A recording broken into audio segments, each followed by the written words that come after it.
The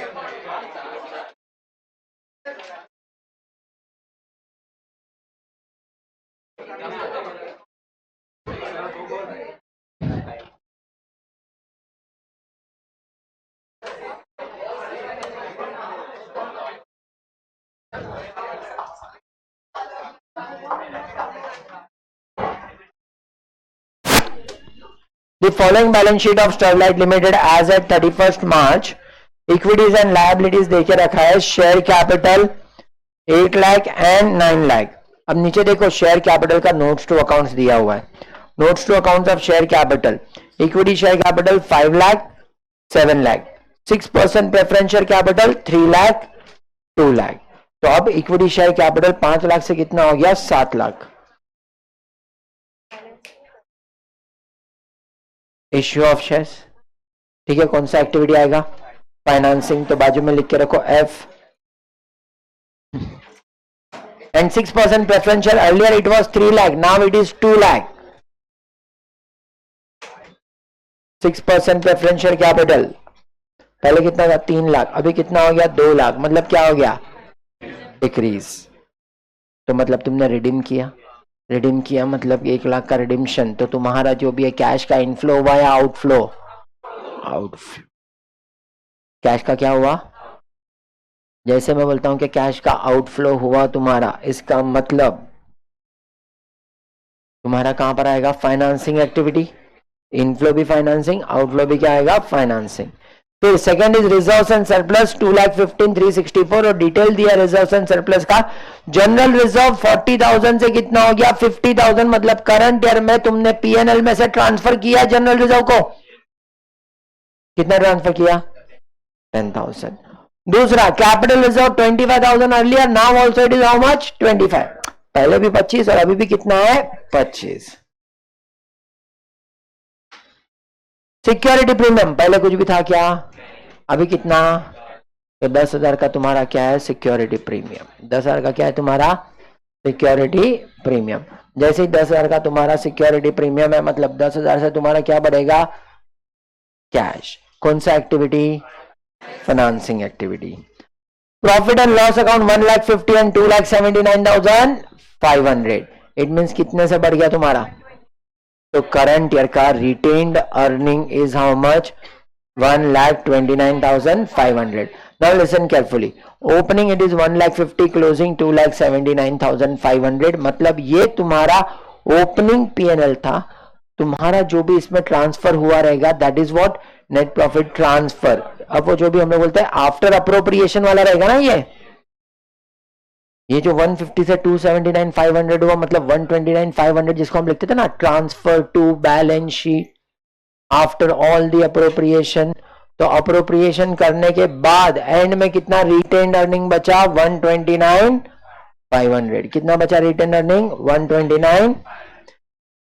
फिर next क्या दिया हुआ है? Non current liability. Debenture earlier it was 2 lakh, now it is how much? 1,50,000. तो 50,000 से डिबेंचर्स कम हुआ है, रिडीम किया रहेगा. तो जैसे ही हम लोग ने 50,000 से डिबेंचर को रिडीम किया है, it means it is which activity? Financing activity. Which activity? फिर नेक्स्ट करंट लायबिलिटी 163 से 227. जरा लाइन में देखते हैं करंट लायबिलिटी कौन सा है. तो that is creditor for expenses. Creditor for expenses मतलब उसका तुम लोग क्या बनाओगे? इंक्रीज या decrease in current liability. Trade payable increase या डिक्रीज आएगा. प्रपोज डिविडेंड जनरली तुमको क्वेश्चन में नहीं आएगा, बट अगर आ गया तो प्रपोज डिविडेंड का क्या बनेगा? Ledger account. And provision for taxation का भी क्या बनेगा? Ledger account. तो ये दोनों तुम्हारा चेंजेस इन वर्किंग कैपिटल में दिखेगा. ये दोनों का क्या बनेगा? लेजर. प्रोविजन फॉर टैक्सेशन तो लास्ट टाइम भी बनाया था लेजर. फिर प्रपोज डिविडेंड अभी बनाएंगे हम लोग. क्या बनाएंगे? लेजर इसका. फिर प्रॉपर्टी प्लांट एंड इक्विपमेंट, तो उसमें क्या है? Fixed assets. और लास्ट नेक्स्ट देखो क्या दिया है. इट मींस मैं बोल सकता हूं जब अक्यूमुलेटेड डेप्रिसिएशन है तो they have followed provision for depreciation method. Provision for depreciation method का मतलब क्या होता है? When we are talking about provision for depreciation, it means तुम्हारा जितना भी डेप्रिसिएशन है वो डेप्रिसिएशन कहां पर जाएगा? कहां पर जाएगा? पीएनएल के डेबिट में। बट हर टाइम दूसरा इफेक्ट हम क्या देते थे? एसेट्स में से माइनस करते थे। अब जब मैं प्रोविजन फॉर डेप्रिसिएशन मेथड बोलता हूं, इट मीन जितना भी डेप्रिसिएशन है वो तुम एसेट्स में से माइनस नहीं करोगे, वो कहां पर डालोगे? एक नया account, that is provision for depreciation या फिर अक्यूमुलेटेड डेप्रिसिएशन। तो when we are saying that accumulated depreciation, it means ये क्या है? ये जितने साल अभी तक एसेट्स यूज किया ना, उसके ऊपर जितना भी डेप्रिसिएशन चार्ज किया ना, वो सारा डेप्रिसिएशन कहां पर पड़ा हुआ है? Accumulated depreciation. इसके लिए नाम ही उसका क्या है? अक्यूमुलेटेड डेप्रिसिएशन या प्रोविजन फॉर डेप्रिसिएशन। तो अगर नॉर्मल मेथड फॉलो करते तो डेप्रिसिएशन का एंट्री पास करते, depreciation account debit to assets account. But when you have followed provision for depreciation method, journal entry क्या पास करेंगे? Depreciation account debit to provision for depreciation account. So it means, जब मैं बोलता हूं provision for depreciation या accumulated depreciation, it means what? It means जितना भी अभी तक का डेप्रिसिएशन तुमने प्रोवाइड किया ना, सब इसके अंदर पड़ा हुआ है। जब नॉर्मली तुम एसेट को सेल करते थे तो तुम लोग डायरेक्ट बुक वैल्यू को कंपेयर करते थे और तुम प्रॉफिट या लॉस निकाल लेते थे। यहां पर जब कोई भी एसेट सेल होएगा तो वो टाइम पे एक नया अकाउंट बनेगा जिसको बोला जाता है disposal of an assets account. Disposal of an assets account. In that what we have to do, जो भी एसेट्स तुम लोगों ने सेल किया है उसका कॉस्ट उठा के डिस्पोजल ऑफ एसेट्स में डालने का। दूसरा, जो भी एसेट्स तुमने सेल किया है उसके ऊपर अभी तक का जितना डेप्रिसिएशन चार्ज किया है वो भी अक्यूमुलेटेड डेप्रिसिएशन से निकाल के कहां पर डालने का? डिस्पोजल ऑफ एसेट्स अकाउंट में। तो इट मींस ये मेथड में तुम्हारा फिक्स्ड एसेट्स हमेशा किस पे दिखेगा? कॉस्ट पे। फिक्स्ड एसेट्स किस पे दिखेगा? कॉस्ट पे। और जब कोई भी एसेट सेल होएगा तो उसका कॉस्ट निकाल के कहां पर डाला जाएगा? डिस्पोजल ऑफ एन एसेट्स में। उसके ऊपर का प्रोविजन फॉर डेप्रिसिएशन कहां पर डाला जाएगा? डिस्पोजल ऑफ एन एसेट्स में। बराबर?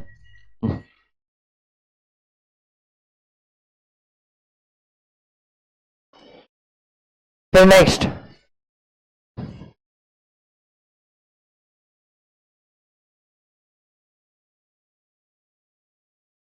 नॉन करंट इन्वेस्टमेंट खुद दिया है उन्होंने। कितना है? 390 से कितना हो गया? 2,70,000। मतलब कुछ बेचा रहेगा हम लोगों ने। फिर बीच में कुछ तो अदर नॉन करंट एसेट दिया, दैट इज प्रिलिमिनरी एक्सपेंसेस। 10,000 से कितना हो गया? मतलब 3,000 से क्या किया हम लोगों ने? Right of. तो 3,000 से जैसे राइट ऑफ किया, बैंक अकाउंट, सॉरी तुम लोग ने कहां पर डाला रहेगा? पीएनएल में। तो उसमें से क्या करना पड़ेगा? एडजस्ट। इन्वेस्टमेंट हो गया और उसके बाद क्या है हमारे पास? Current assets. Inventory, trade receivable, prepaid expenses, ये तीनों को क्या देखा जाएगा? इंक्रीज हुआ है या डिक्रीज। और अकॉर्डिंगली कैश का क्या आएगा? फ्लक्चुएशन।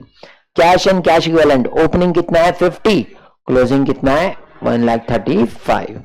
अब एडजस्टमेंट दिया हुआ है कुछ। Fixed assets have original cost of 90,000, accumulated depreciation of 64,000 were sold during the year for 20,000। तो तुम्हारा पास जो एसेट था दैट इज हाउ मच? 90,000 का accumulated depreciation कितना है? 64।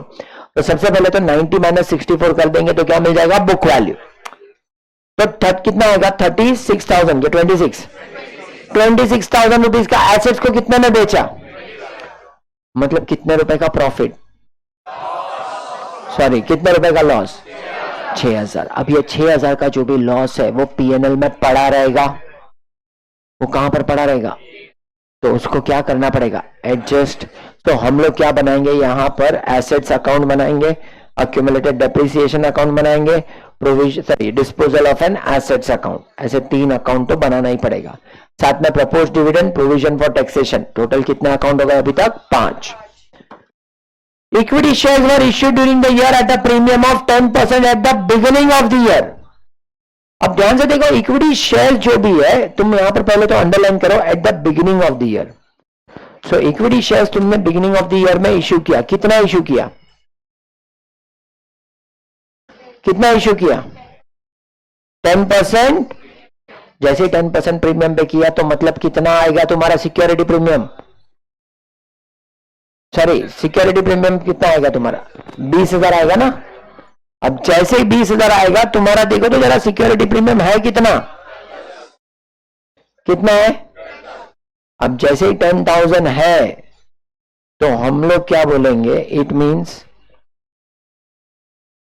कुछ तो तुम लोग ने यूज किया है, क्योंकि 20,000 का सिक्योरिटी प्रीमियम होना चाहिए, तब दिख कितना रहा है? 10,000। मतलब कुछ तो तुम लोगों ने क्या किया है, यूज किया हुआ है।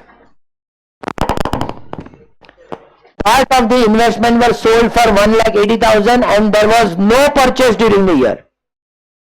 Part of the investment were sold. तो अब इन्वेस्टमेंट सेल करने के टाइम पे भी कुछ ना कुछ प्रॉफिट या लॉस हुआ रहेगा, तो इन्वेस्टमेंट अकाउंट को क्या करना पड़ेगा, टिक मार्क करो, बिकॉज वो भी लेजर बनाना पड़ेगा। फिर उसके बाद नेक्स्ट, टैक्स असेसमेंट कंप्लीट। देखो यहां पर विदाउट एनी मॉडिफिकेशन और चेंज, उसका मतलब क्या हुआ, जितना लास्ट टाइम का प्रोविजन था उतना पे कर दिया without any modification of change. अब देखो लास्ट टाइम का कुछ एडवांस टैक्स पड़ा है क्या? इट मींस करंट ईयर में हमने उतना पूरा पे किया रहेगा, बराबर। तो अब लेजर अकाउंट कौन सा हम लोग को बनाना पड़ेगा? Fixed asset, accumulated depreciation, disposal, proposed dividend, provision for taxation, investment. और इक्विटी शेयर का बनाने की जरूरत नहीं, क्योंकि डायरेक्ट पता चलता है 2 लाख का है। तो टोटल कितना बनेगा? 6। टोटल कितना लेजर? 6।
टोटल 6 लेजर अकाउंट बनाना, ठीक है।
मारामारी करने का है।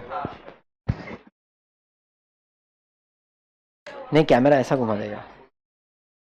रिकॉर्डिंग, जो वीडियो रिकॉर्डिंग देखे उनको थोड़े ना मिस होना चाहिए ऐसा एंटरटेनमेंट।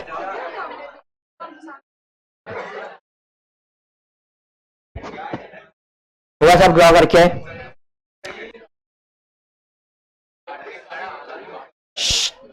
चलो, बैलेंस शीट का सब आइटम जो भी है रिस्पेक्टिव जगह पे ट्रांसफर करते हैं। सबसे पहले शेयर कैपिटल 5 लाख से 7 लाख हुआ, 2 लाख का क्या किया, इश्यू। तो फाइनेंसिंग एक्टिविटी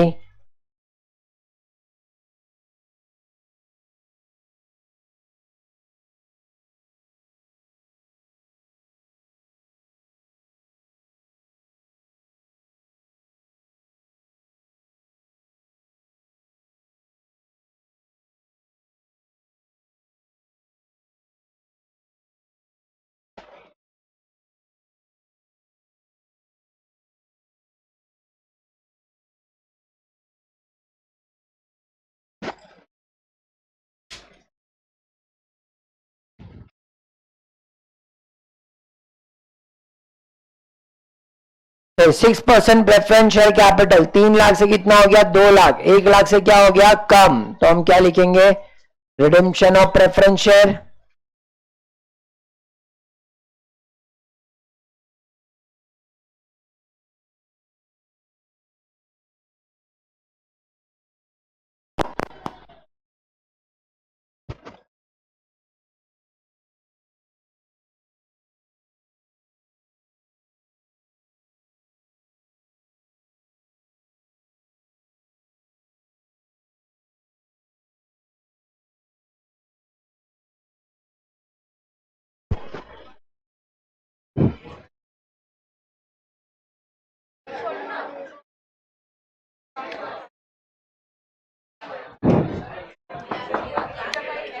हुआ पहला नोट, रिजर्व एंड सरप्लस 2,15,364,500, तो हम लोग के पास नीचे नोट में क्या दिया है जनरल रिजर्व, कितने से बढ़ा 10,000 से। अब जनरल रिजर्व जो 10,000 से बढ़ा है उसका सिर्फ जर्नल एंट्री पास हुआ है, तो क्या एंट्री पास हुआ general reserve, sorry PNL account debit to general reserve. It means तुमने रिटेन अर्निंग में से उतना माइनस कर दिया रहेगा, बट क्या कैश गया क्या वो, तो क्या करना पड़ेगा ऐड,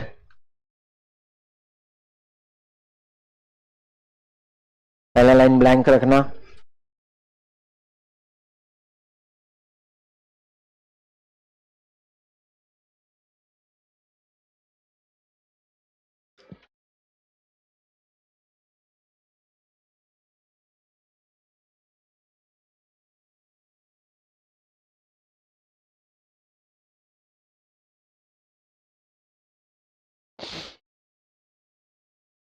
कैपिटल रिजर्व 25 से 25 है, कोई फर्क नहीं पड़ा तो एज इट इज ऐसे कैसे रख देने का।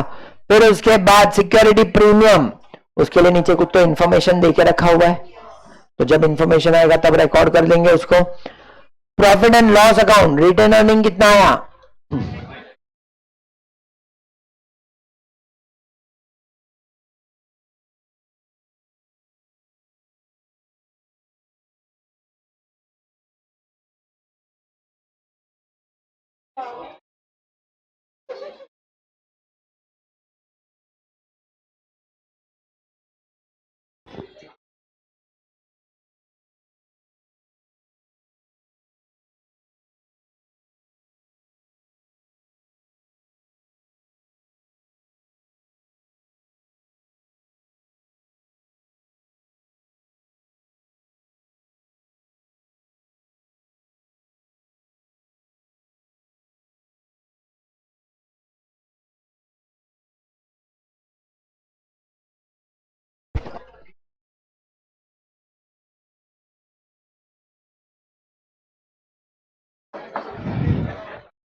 प्रॉफिट एंड लॉस अकाउंट 1,50,000, 2,79,500 हो गया,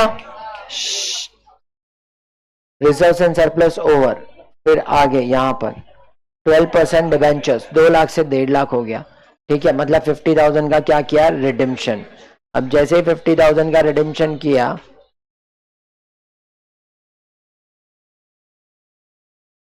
ठीक है, तुम लोग कोई भी लाइन मत छोड़ना, तुम लोग डायरेक्ट लिख देना नीचे, इसके नीचे रिडेम्पशन ऑफ प्रेफरेंस इसके नीचे लिखना, redemption of debenture,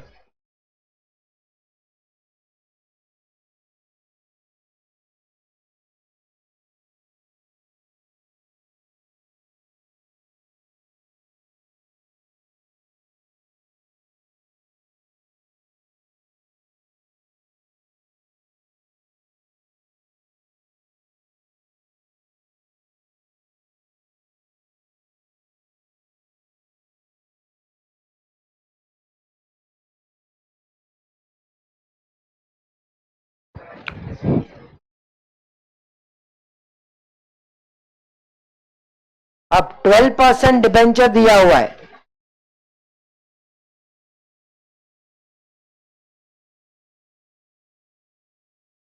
twelve percent debentures देके रखा है, 50,000 वर रिडीम्ड, कभी बोला है क्या कब किया उन्होंने,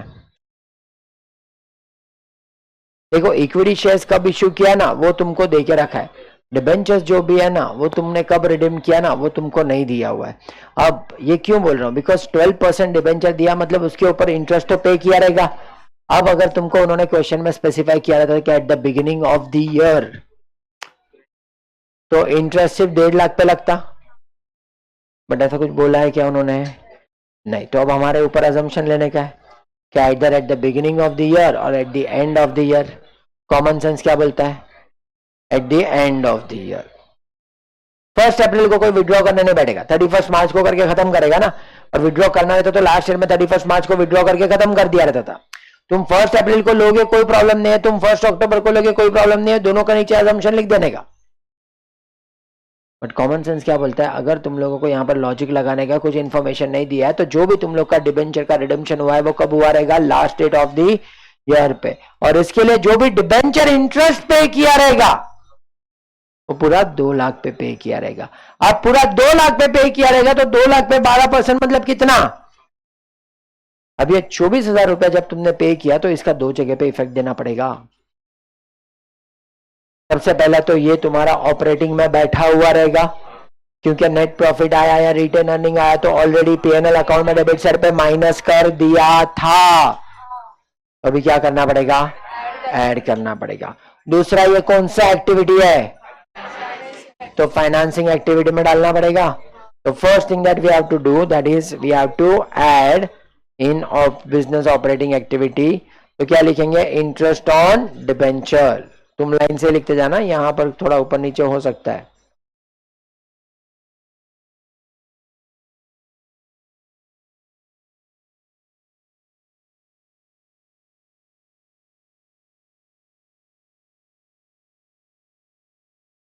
और सेकेंड इफेक्ट कहां पर आएगा?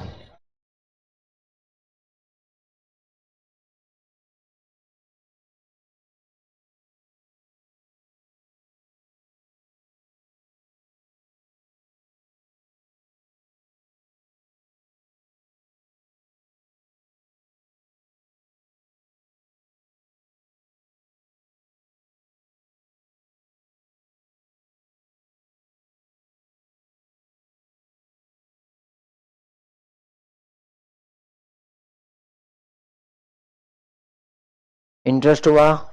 फिर करंट लायबिलिटी में जो भी आइटम है 163 और 267 का, तो हम लोग क्या बोलेंगे? Creditor for expenses.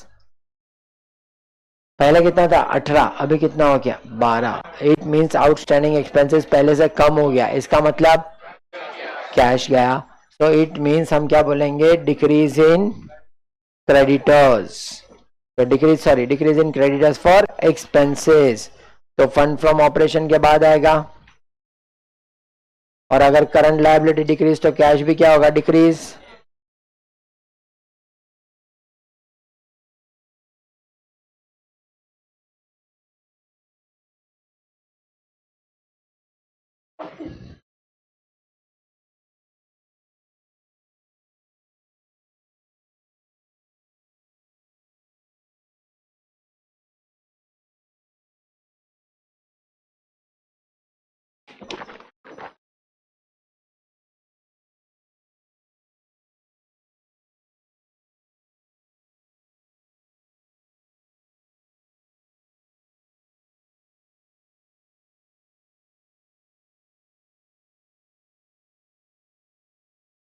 वही है।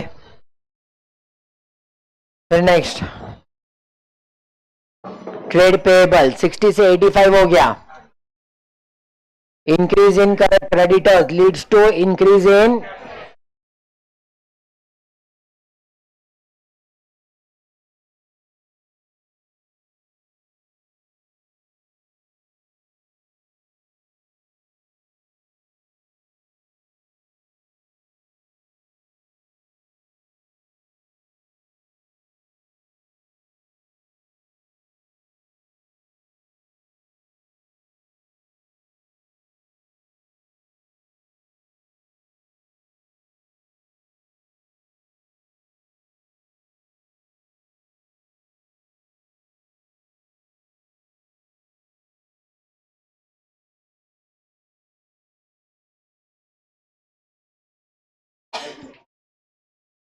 वही है।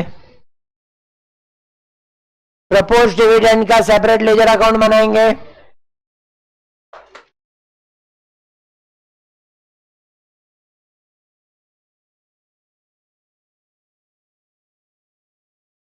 प्रपोज डिविडेंड हमारा क्या है यहाँ पर, लायबिलिटीज के liability always have credit balance कितना 40,000 और क्लोजिंग क्या रहेगा debit balance that is 70,000। Same way provision for taxation,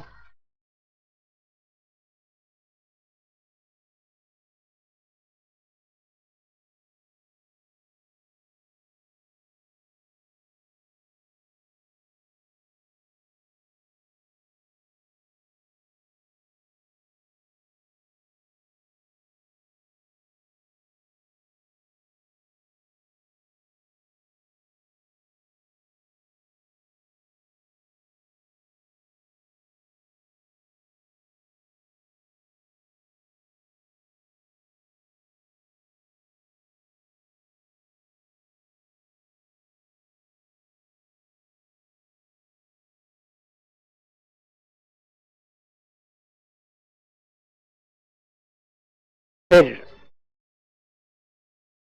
fixed assets का देखो 10 लाख एंड 13 लाख।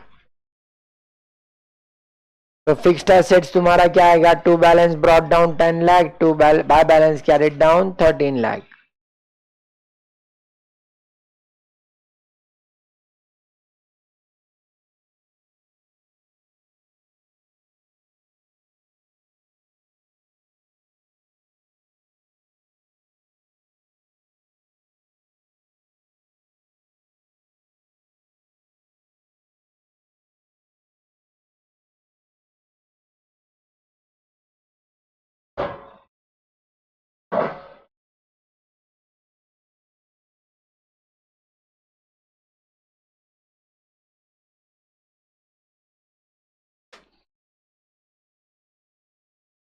फिर provision for depreciation, provision for depreciation है क्रेडिट बैलेंस,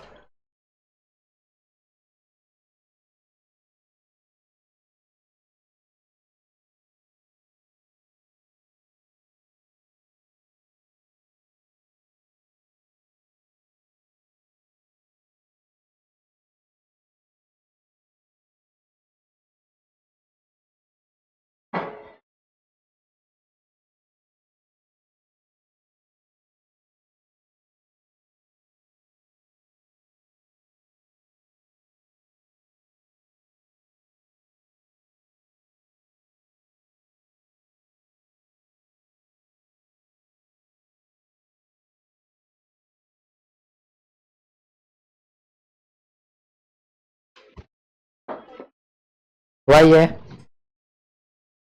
फिर उसके बाद अदर नॉन करंट एसेट में प्रिलिमिनरी एक्सपेंडिचर देके रखा है 10,000 से कितना हो गया 7,000, मतलब 3,000 का क्या किया राइट ऑफ। जैसे ही 3,000 का राइट ऑफ किया तो वो पीएनएल में डाला रहेगा, तो माइनस कर दिया तो अभी क्या करना पड़ेगा ऐड।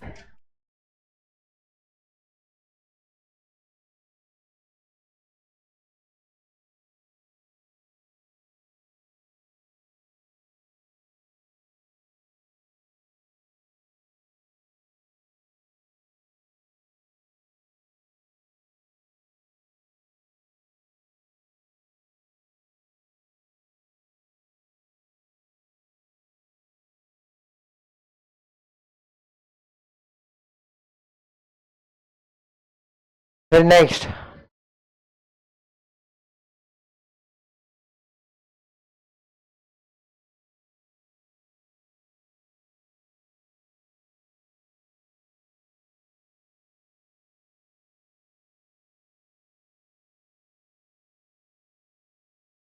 इन्वेस्टमेंट, इन्वेस्टमेंट का एक सेपरेट अकाउंट बनाया है।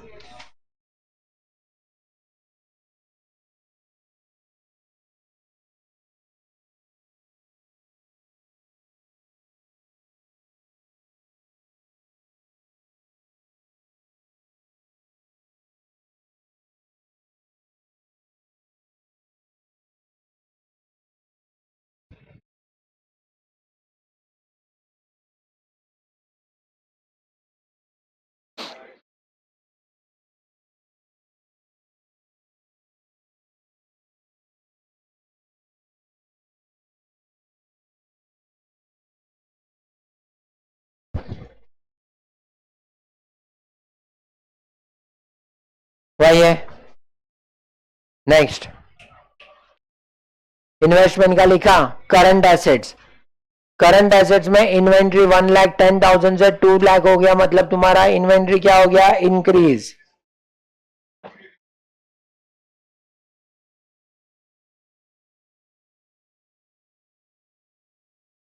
तो 8 मीन्स अगर करंट एसेट्स इन्वेंट्री इंक्रीज हो गया तो क्या करेंगे, less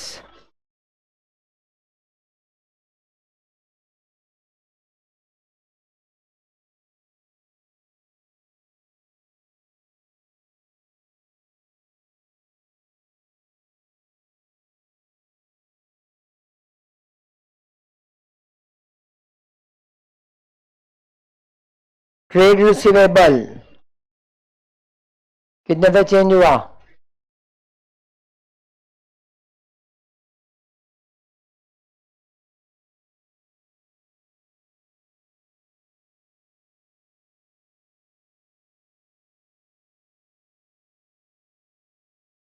prepaid expenses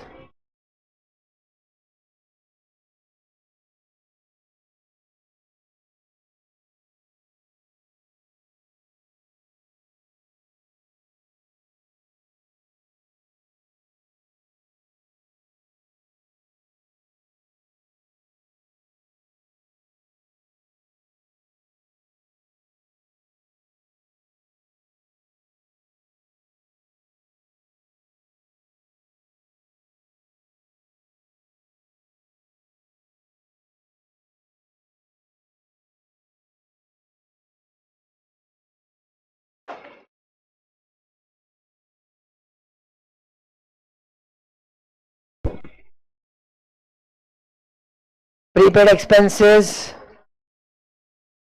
cash and cash equivalent. तो ये जो 50,000 है ये कहां पर आएगा, ओपनिंग कैश में, और 57,000 कहां पर आएगा, सॉरी 1,35,000 कहां पर आएगा, क्लोजिंग में।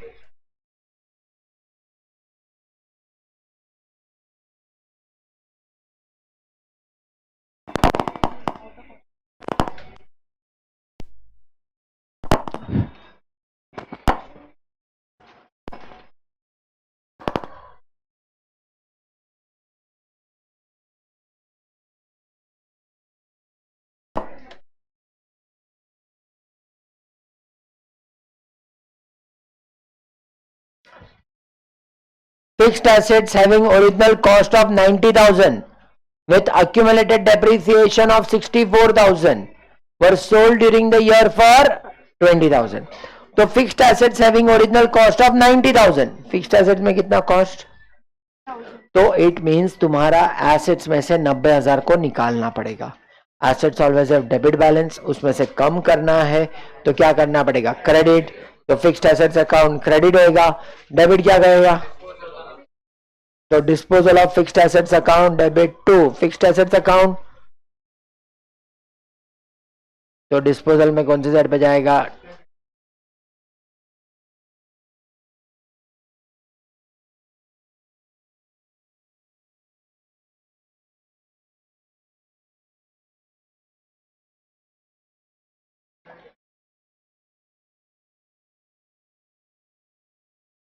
और सेकंड फिक्स्ड एसेट्स में कौन सी साइड पे आएगा,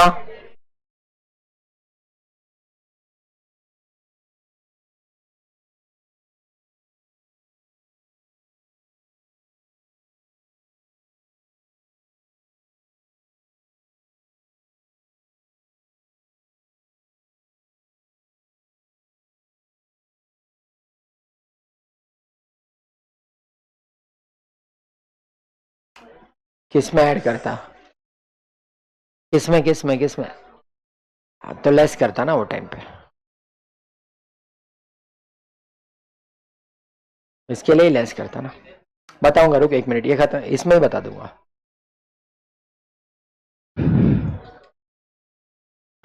वही है 90,000 इधर से निकाला, सेम वे उसके ऊपर का करस्पॉन्डिंग डेप्रिसिएशन कितना है, 64,000। तो 64,000 depreciation is always having a credit balance, provision for depreciation always have a credit balance. So 64,000 इसमें से कम करने का तो डेबिट करना पड़ेगा। So entry provision for depreciation account debit to,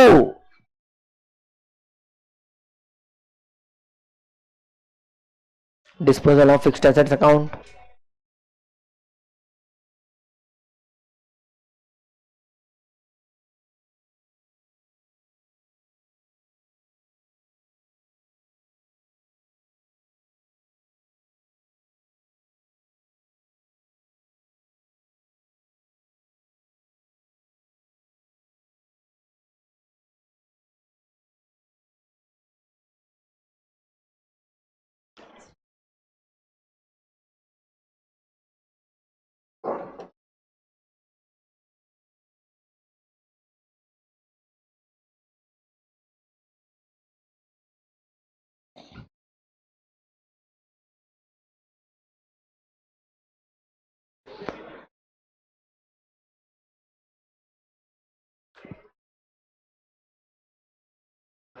वही है।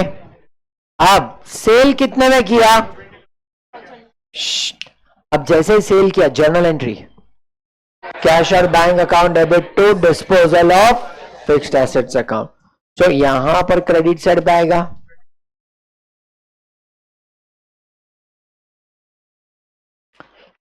इसका सेकंड इफेक्ट कहां पर आएगा? इन्वेस्टिंग एक्टिविटी में। इसका सेकंड इफेक्ट कहां पर आएगा? इन्वेस्टिंग एक्टिविटी में। इन्वेस्टिंग एक्टिविटी में कौन सी साइड पे आएगा? और इन्वेस्टिंग एक्टिविटी में क्या लिखेंगे? एड या लेस?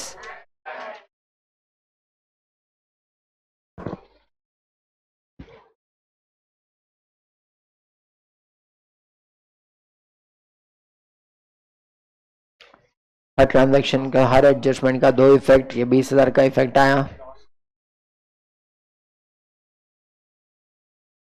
बराबर।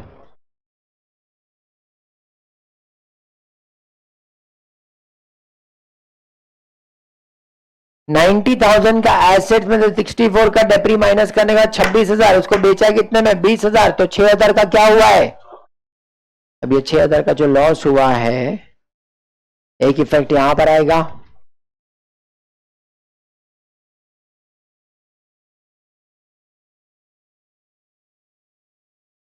ये 6,000 जो भी है, इसको तुमने ऑलरेडी कहां पर ट्रांसफर करके रखा हुआ है?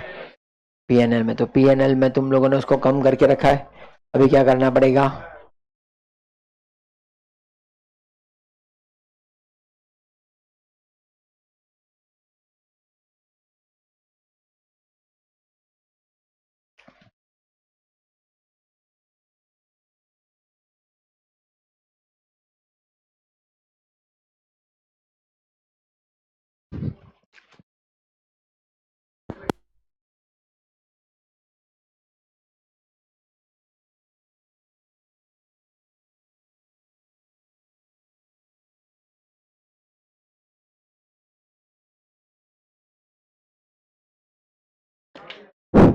सुनो भी ध्यान से, होशियार लोग।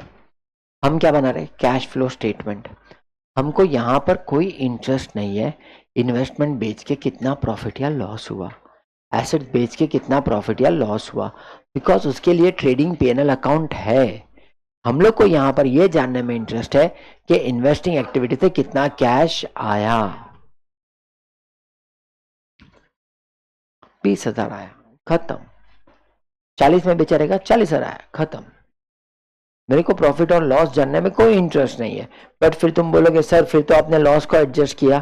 वो लॉस को एडजस्ट इसके लिए करना पड़ा बिकॉज मुझे यहां पर फाइंड आउट करना है ऑपरेटिंग की वजह से कितना आया है।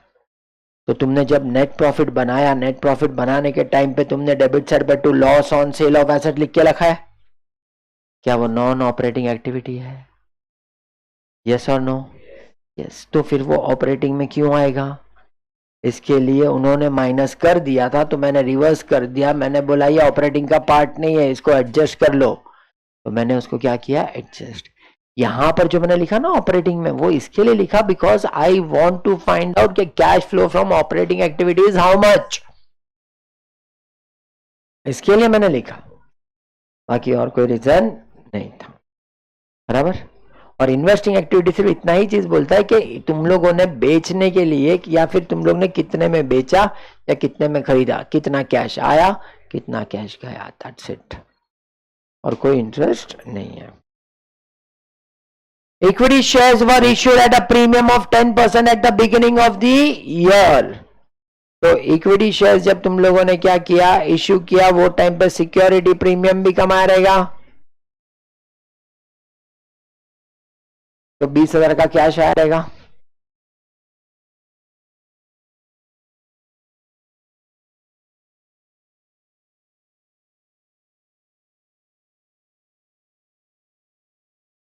कुछ नहीं बोला तो एंड में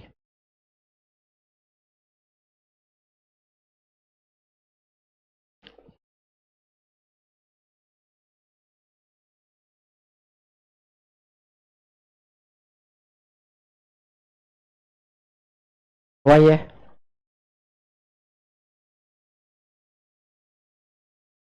Part of the investment was sold at 1,80,000 during the year and there was no purchase during the year. तो अब यहां पर इन्वेस्टमेंट हम लोगों ने बेचा है, तो हमको क्या बोला, part of the investment were sold at ₹1,80,000। तो 1,80,000 इज सेलिंग प्राइस। हमको नहीं पता है कॉस्ट प्राइस कितना है, बट उन्होंने ये बोल के रखा हुआ है कि there is no purchase during the year. तो ये कॉस्ट है, ये भी कॉस्ट है। पहले 3,90,000 कॉस्ट था, अभी 2,70,000 हो गया। इसका मतलब कितने से कॉस्ट कम हुआ, कितने से कम हुआ? 1,00,000। तो जैसे मैं बोलता हूं 1,20,000 से कम हुआ, कितने से कम हुआ? 1,20,000 से। तो वो तुम्हारा कॉस्ट कम हुआ। बेचा कितने में? 180। तो यहां पर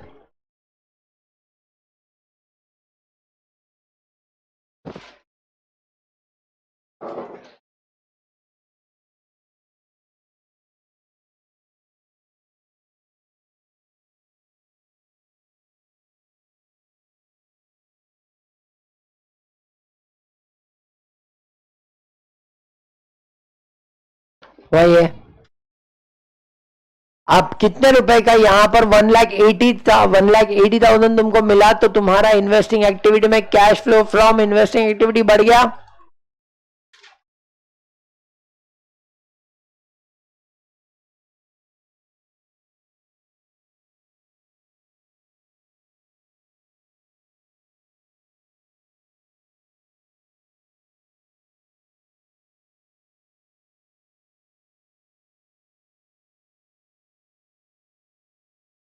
फिर इसके बाद कितने रुपए का प्रॉफिट? 60,000 का प्रॉफिट। 60,000 का प्रॉफिट हुआ तो वो प्रॉफिट तुमने पीएनएल अकाउंट में लिखा रहेगा। जैसे ही पीएनएल अकाउंट में लिखा रहेगा तो तुम लोगों ने उसको ऑलरेडी ऐड कर दिया है। तो अभी क्या करना पड़ेगा?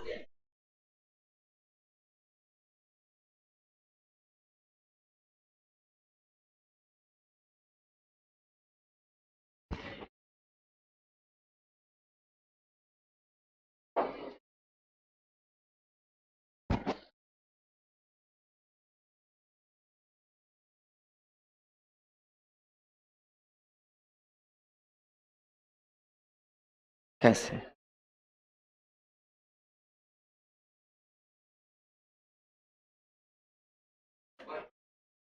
इन्वेस्टमेंट अकाउंट में 180 आएगा, और अब ये जो profit on sale of investment है इसका करस्पॉन्डिंग इफेक्ट देंगे ना।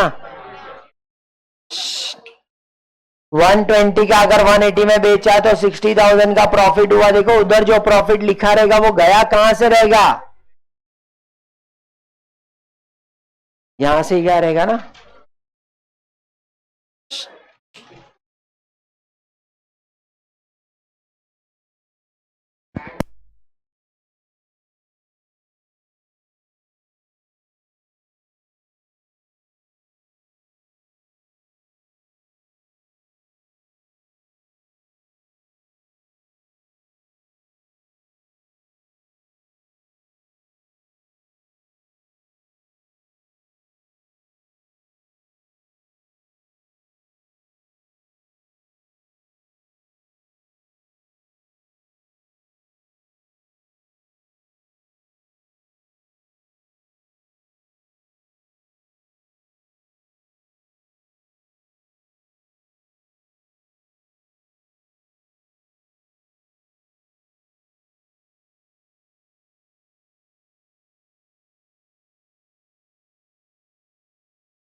वही है।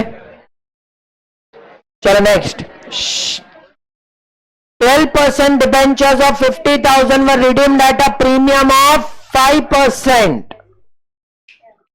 50,000 पे 5% कितना आता है? 2,500। और प्रेफरेंस शेयर पे 7.5% प्रेफरेंस शेयर था कितना? 7,500। इट मीन 2,500 इसका, 7,500 उसका, मतलब टोटल कितना हो गया? 10,000।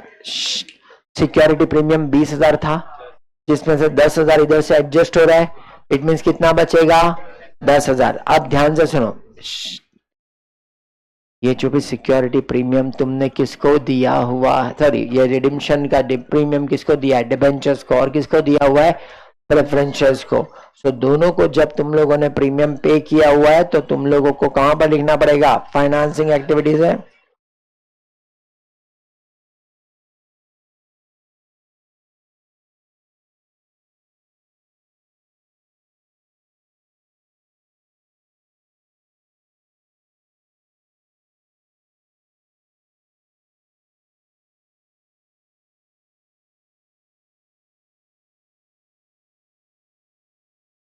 कौन सा क्वेश्चन है?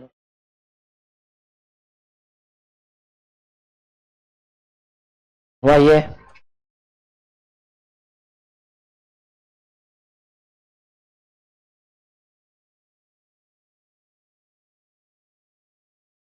इसका करस्पॉन्डिंग इफेक्ट तुम बोले सर हर एडजस्टमेंट का आप 2 देते थे, इसका सेकंड इफेक्ट कहां पर आ रहेगा? सिक्योरिटी प्रीमियम में।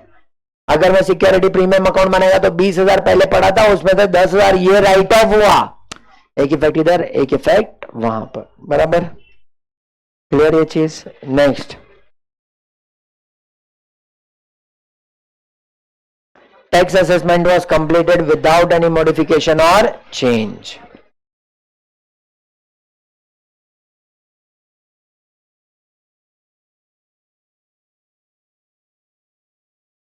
विदाउट एनी मॉडिफिकेशन और चेंज। तो जितना तुम्हारा था प्रोविजन फॉर टैक्स पूरे का पूरा क्या किया रहेगा? पे किया रहेगा।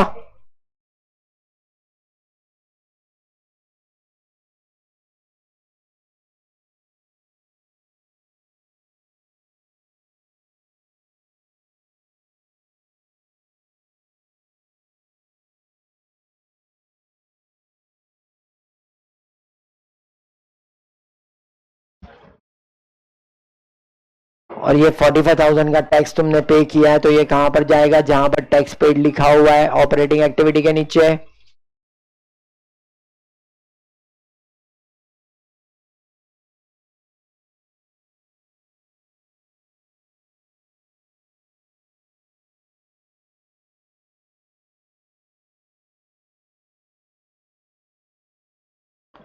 क्यों नहीं बचा? सबका बचा हुआ है। इस बार तो इसके लिए अलग से लाइन दिया था और ये अलग से लिखवाया था।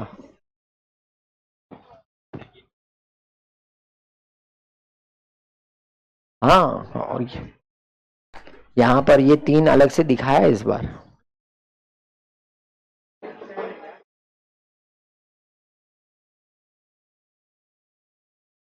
मैंने भी वही किया यहाँ पे। मैं ये और ये लाइन के बीच का डिफरेंस ही निकाल के लिखा है। ये 23 से 17, 6 लाइन छोड़ देने का। 1-2 लाइन एक्स्ट्रा क्योंकि कुछ वर्किंग लिखने का रहेगा तो।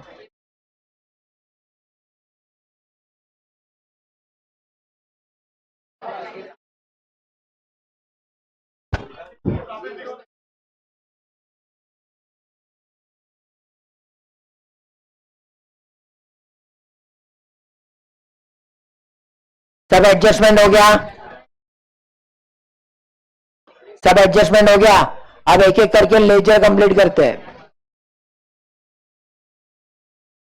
सारे एडजस्टमेंट खत्म हो गए तो एक एक करके लेजर को क्लोज करते हैं। सबसे पहले कौन सा? Propose dividend. प्रपोज डिविडेंड मतलब ये लास्ट ईयर का था, कुछ भी नहीं बोला रहेगा, मतलब करंट ईयर में इसको पे करना ही पड़ेगा हमको।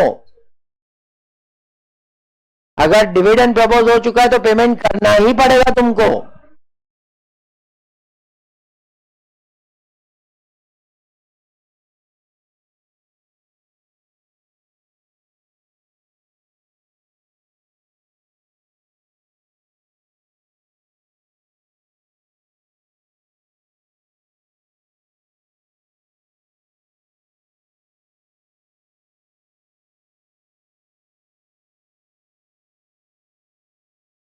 वही है।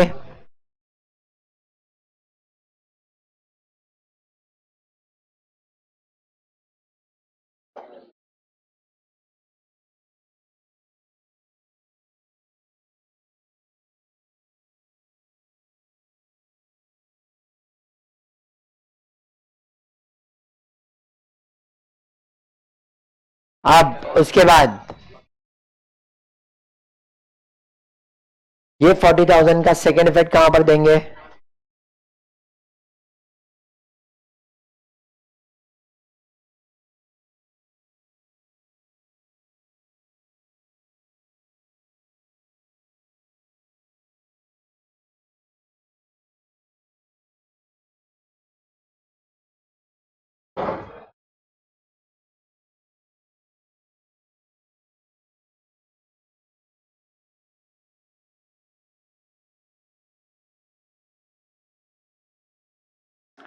डिविडेंड पेड का लेजर अकाउंट को क्लोज करने का, देखो जो भी तुम्हारा प्रपोज डिविडेंड था लास्ट ईयर का वो तुमने क्या कर दिया? पे कर दिया।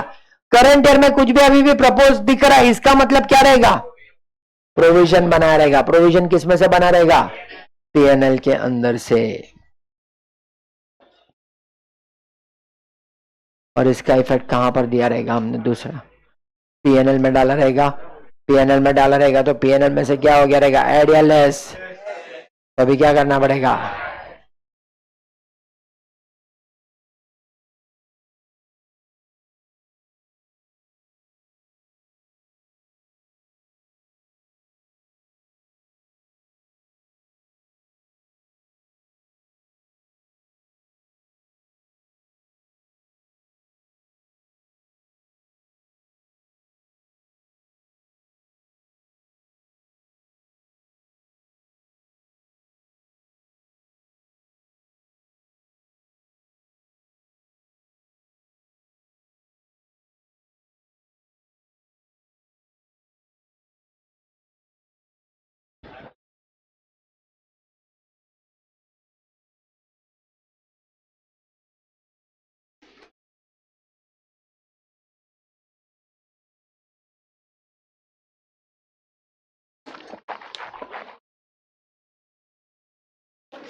अब तुम्हारे हाथों में।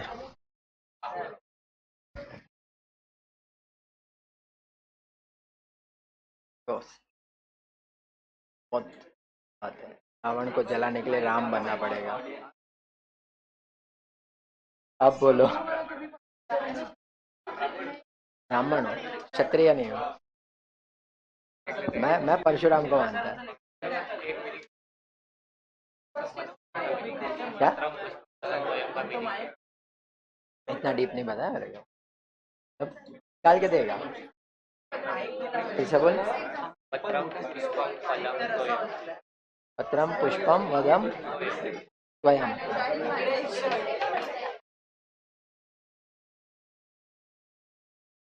कोई श्लोक में सुना हुआ है। कोई श्लोक में सुना हुआ है। कोई श्लोक में सुना हुआ है। याद नहीं है, कोई श्लोक में सुना हुआ है। वो सत्यनारायण के पूजा में कहीं पर यूज करते हैं।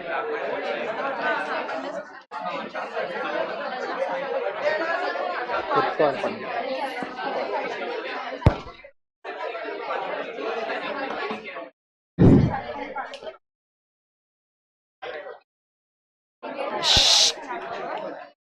ये 70,000 का इफेक्ट कहां पर देना पड़ेगा?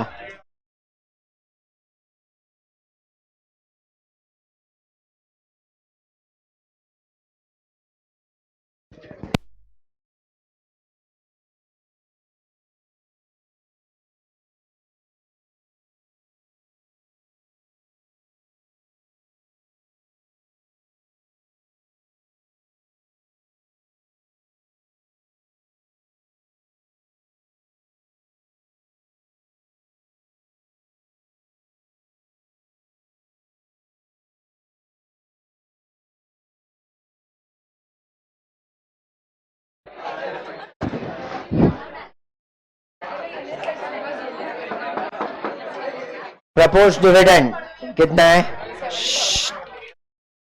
70,000।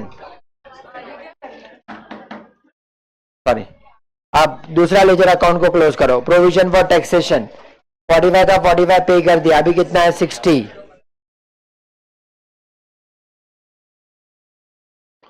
तो इतने का भी प्रोविजन क्रिएट करना पड़ेगा 60,000 का।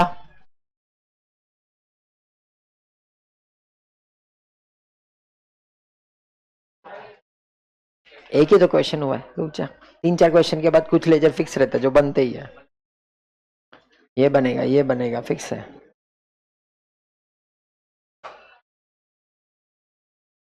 कितने का प्रोविजन क्रिएट किया? 60,000 का। तो इसका इंपैक्ट कहां पर आएगा तुम्हारा? ऐड करना पड़ेगा।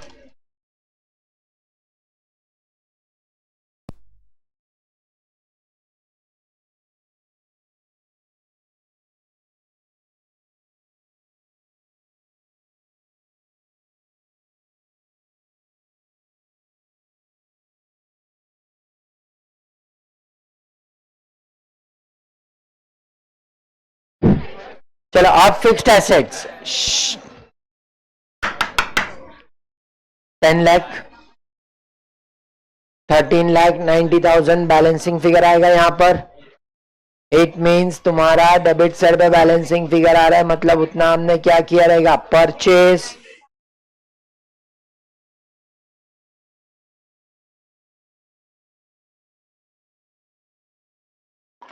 और जैसे ही परचेस किया रहेगा इसका सेकेंड इफेक्ट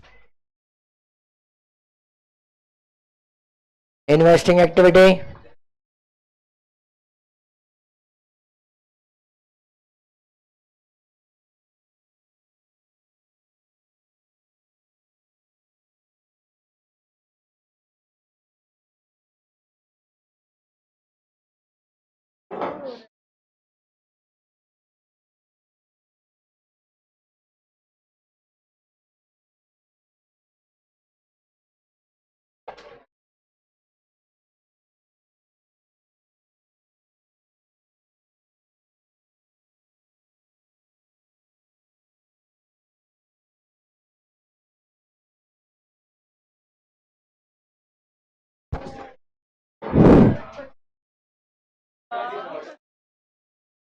चलो उसके बाद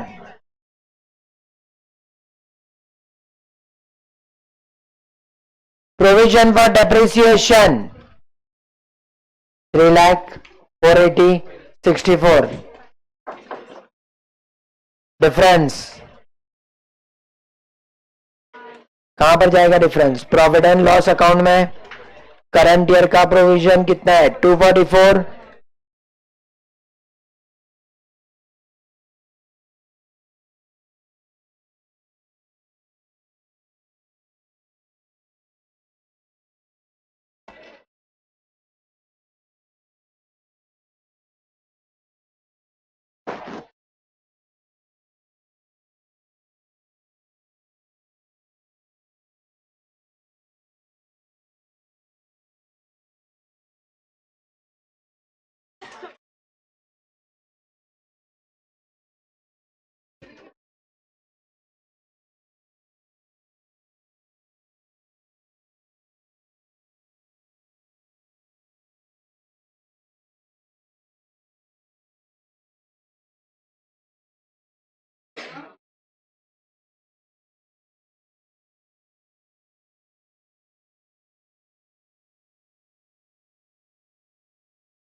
वही है।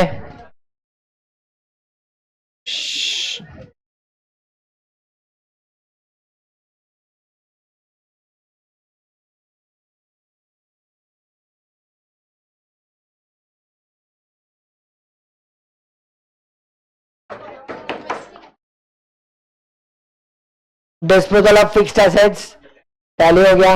इन्वेस्टमेंट अकाउंट टैली हो गया।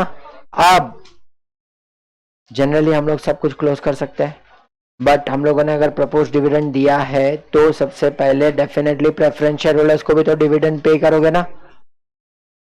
इक्विटी को डिविडेंड तब पे हो सकता है जब प्रेफरेंशियल डिविडेंड पे गिरेगा।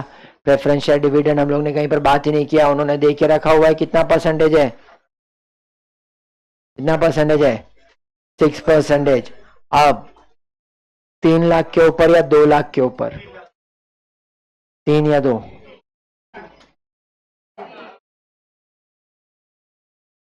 2 लाख के ऊपर क्यों?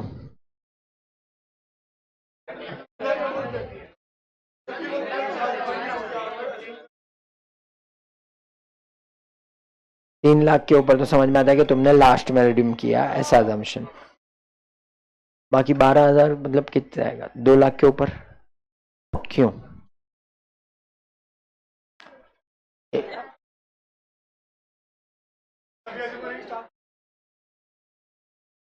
देखो हम लोग या 3 लाख के ऊपर चार्ज कर सकते हैं, 2 लाख के ऊपर चार्ज कर सकते हैं। 3 लाख के ऊपर इसके लिए बिकॉज हमने क्या अज्यूम किया, प्रेफरेंस शेयर जो भी है वो तब से लास्ट में रिडीम्ड हुआ है, ठीक है, ईयर एंड पे रिडीम्ड हुआ है। और अगर 2 लाख के ऊपर किया तो ईयर के बिगिनिंग में रिडीम्ड हुआ है। तो अब हमारे ऊपर चॉइस है कि 3 लाख पे करना चाहिए कि 2 लाख पे करना चाहिए। कितने पे करेंगे? 2 लाख पे।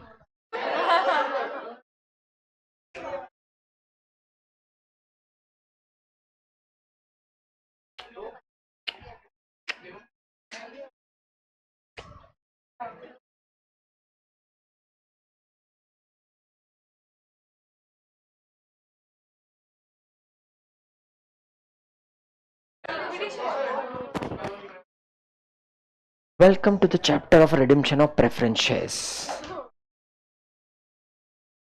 जब भी आप प्रेफरेंस शेयर्स रिडीम करते हो,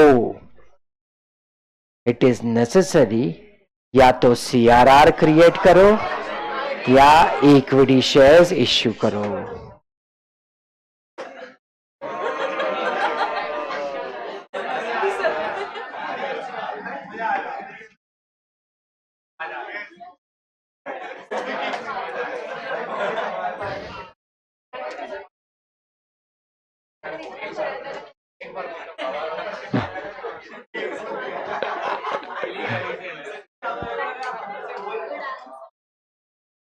कैसे भी बैंड बजा सकते हैं।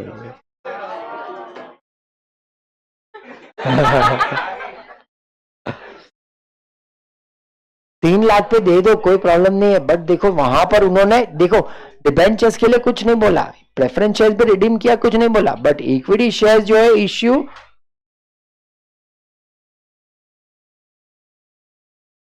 तो ये चीज समझ में आना चाहिए। प्रेफरेंशियल रिडीम हो रहा है, प्रेफरेंशियल रिडीम हो रहा है, तो या सीआरआर क्रिएट हुआ रहेगा या फ्रेश इश्यू रहेगा। तो फ्रेश इश्यू कब किया? Eight the beginning of the year. It means preference shares भी कब किया रहेगा redeem? Eight the beginning of the year. And that's why कितने पे लगेगा? 2 लाख पे, बराबर।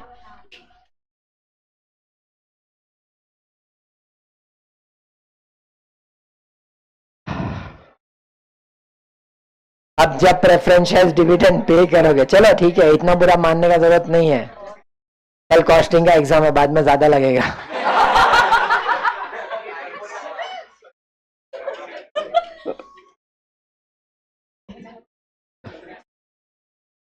मैं जले में तुमको छिड़क रहा हूं।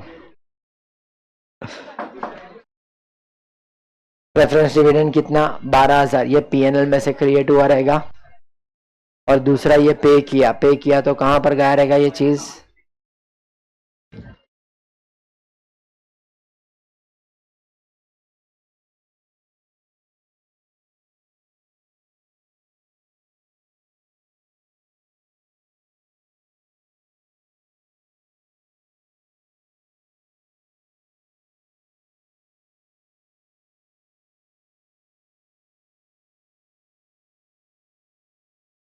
बारह हजार।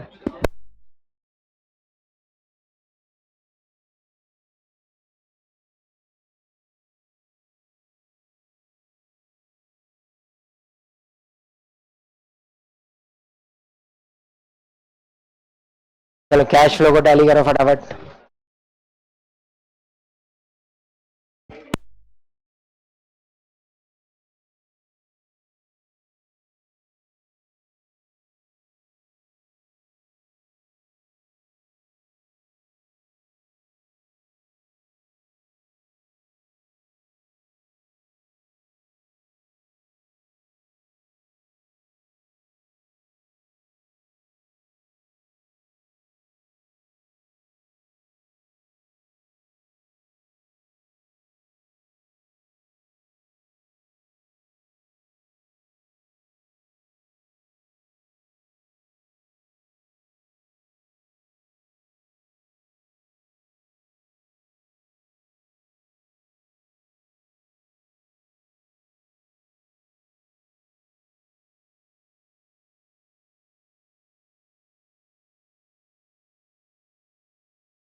Question number 6.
Prepare a cash flow statement for Gamma Limited for the year ended 31st March 2019 from the following information.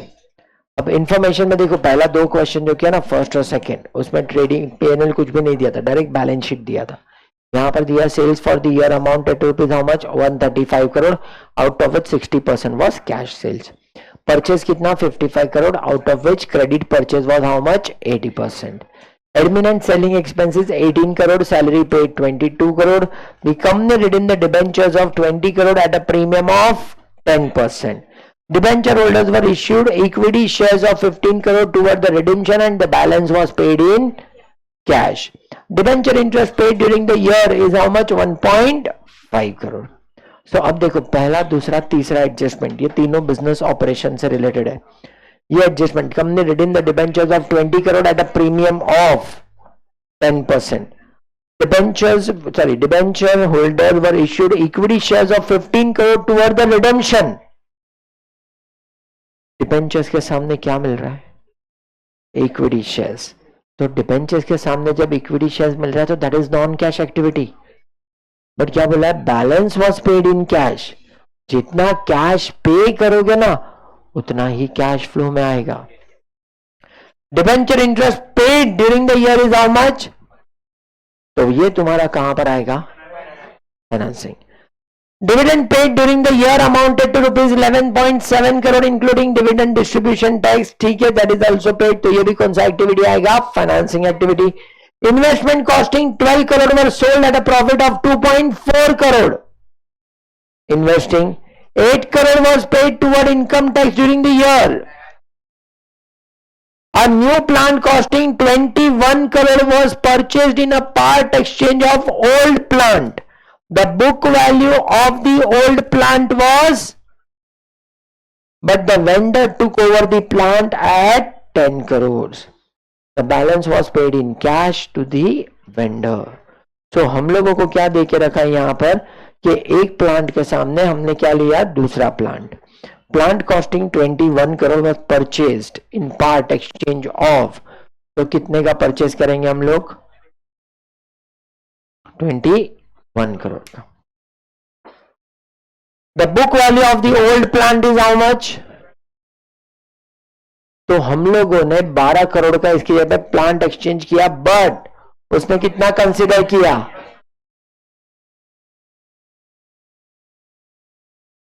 तो बाकी का 11 करोड़ किसमें पे किया रहेगा? 12 करोड़ का कितने में लेके गया? 10 करोड़ में. तो हम लोग क्या बोलेंगे? कितने का नया लिया हम लोगों ने? 11 करोड़ हम लोग को कैश देना पड़ा.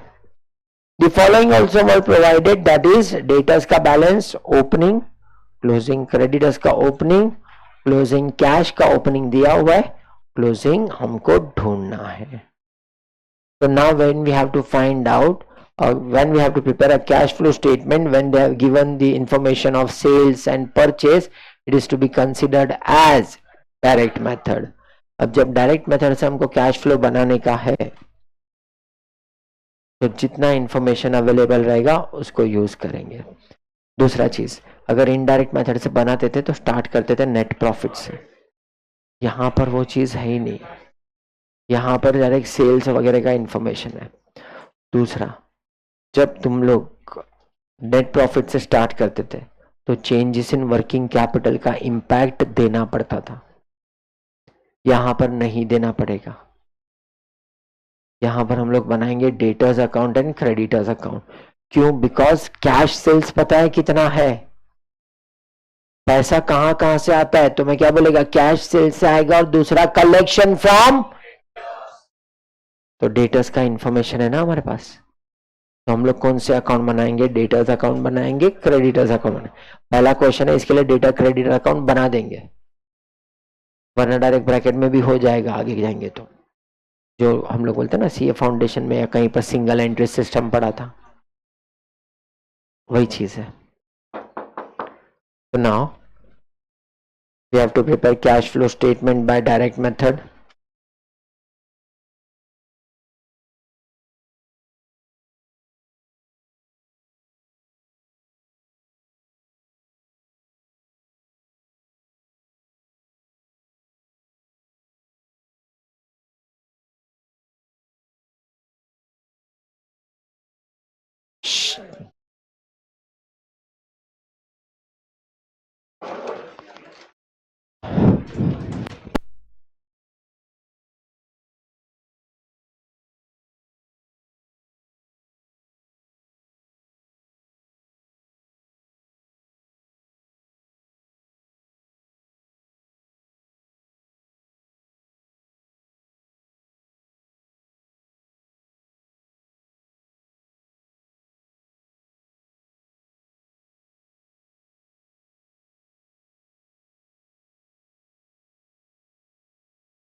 वही है।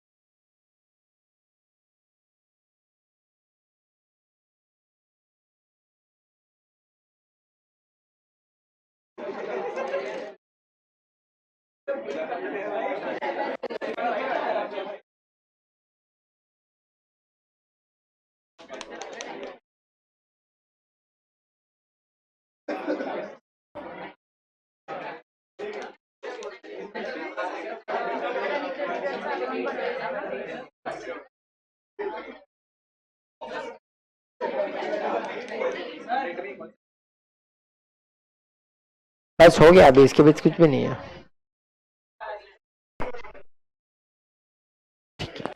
तो घूम क्या हम सब कर लेते हैं इधर। शिवा सर का कैबिन है ना, फिर तो उधर घूमते ही रहेगा। चलो सबसे पहले sales for the year. Sales for the year कितना है? 135 crore, out of which 60% is cash sales. तो इट मींस कैश सेल्स कितना आया यहां पर तुम्हारा? 135 करोड़ का 60%।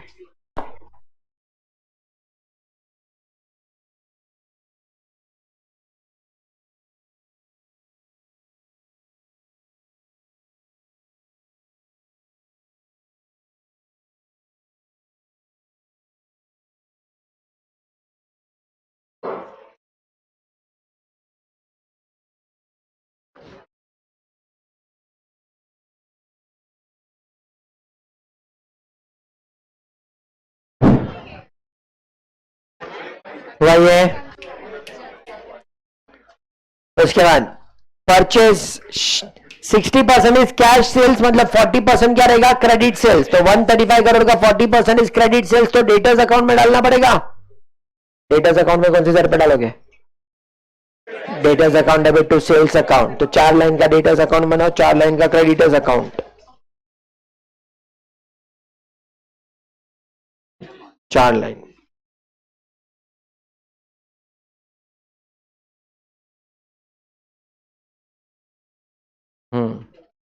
एक पर्टिकुलर का।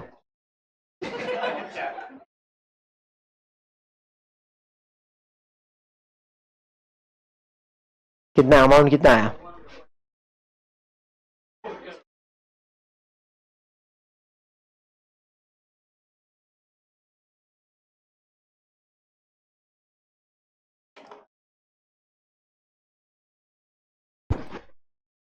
Purchase is 55 crore, 80% is credit purchase, तो 20% कैश परचेज है।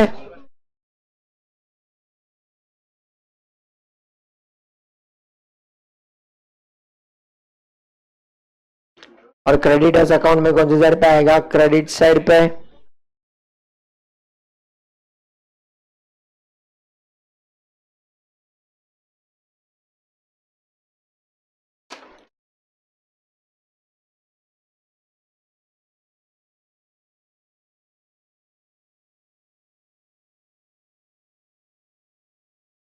Admin and selling expenses amounted to rupees 18 crore and salary paid amounted to rupees 22 crore.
किसका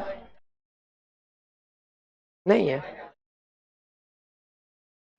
The company redeemed debentures of 20 crore at a premium of 10%. तो 20 करोड़ का 10% premium मतलब total 22 crore देने का है। वो 22 करोड़ में से 15 करोड़ का इक्विटी शेयर्स दिया, तो कैश कितना पे किया? 7 करोड़। 7 करोड़। चलो ठीक है, आपने को कितने मिलने वाला है?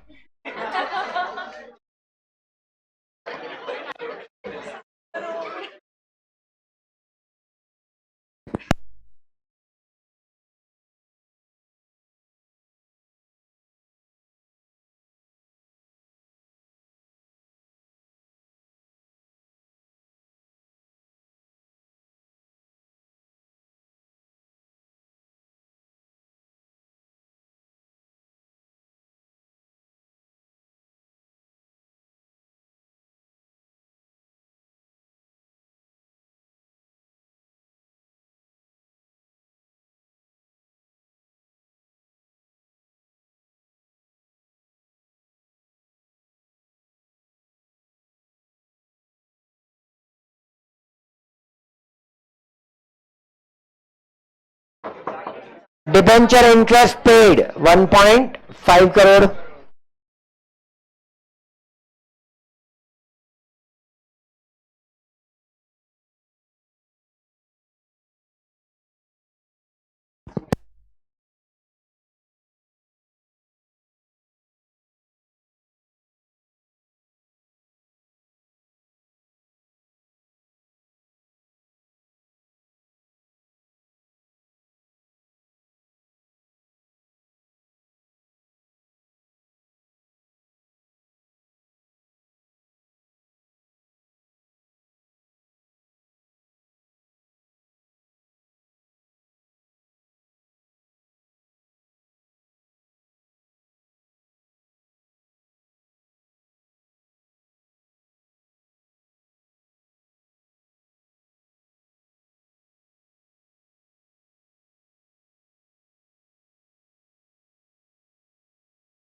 Next,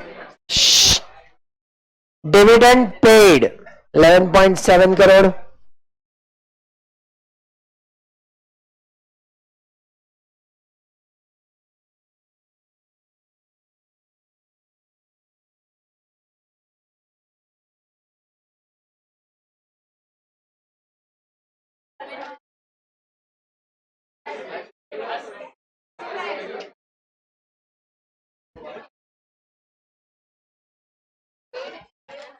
next, investment costing 12 crore were sold at a profit of 2.4 crore, मतलब कितने में बेचा?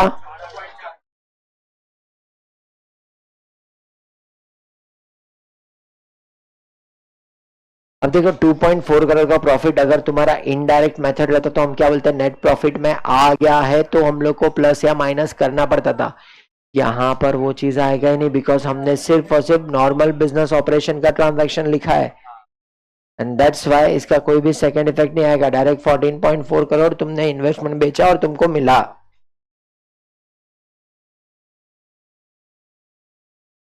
Investment costing 12 crore were sold, फिर देखिए 8 crore was paid towards income tax.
फिर उसके बाद a new plant costing 21 crore, तुम लोगों ने उसको एडजस्ट करके कितना पे किया कैश में?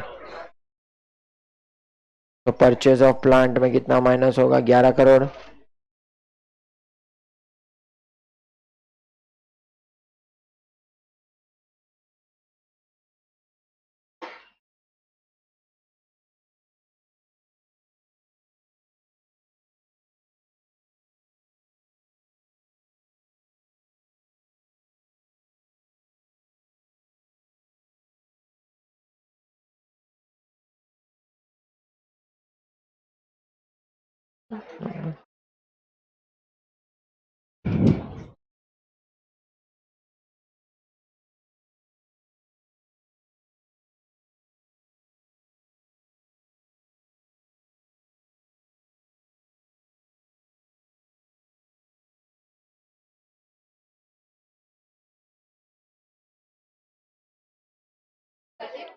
ये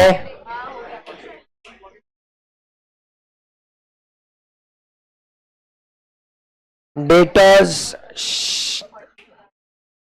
45 से 50, तो ओपनिंग कितना 40, क्लोजिंग कितना 50, तो इट मीन बैलेंस तुमको मिला रहेगा 40,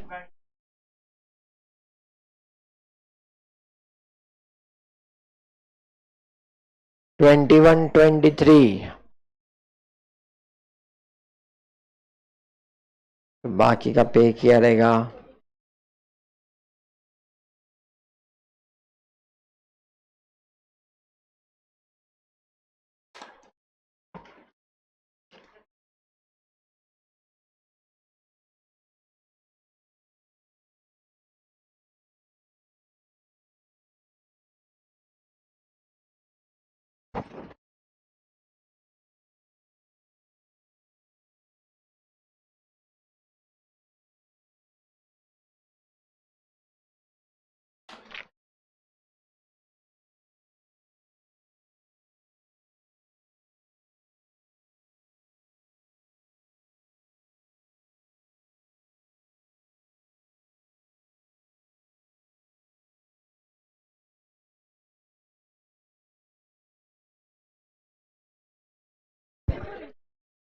चलो, collection from debtors is how much? 49, and payment to creditors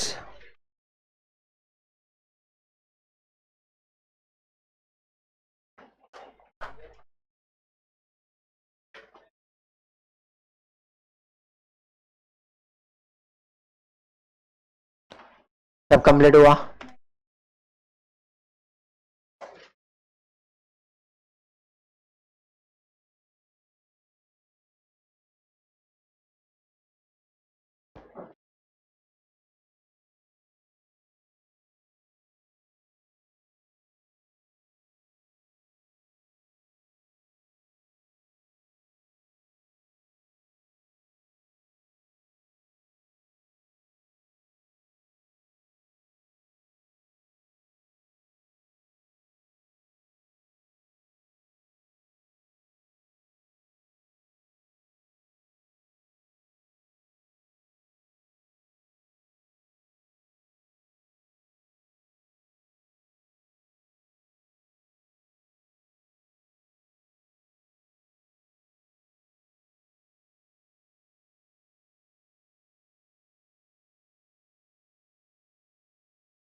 वही है.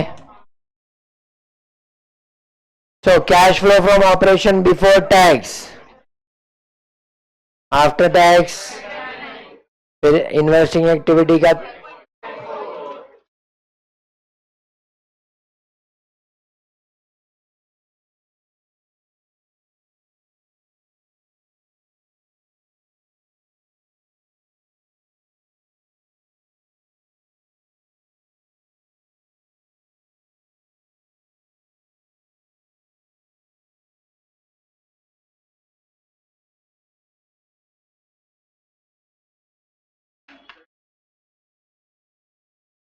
20.2 negative.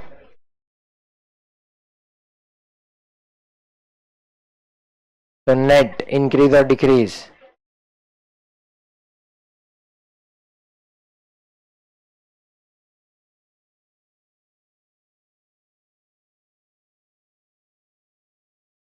$32.4.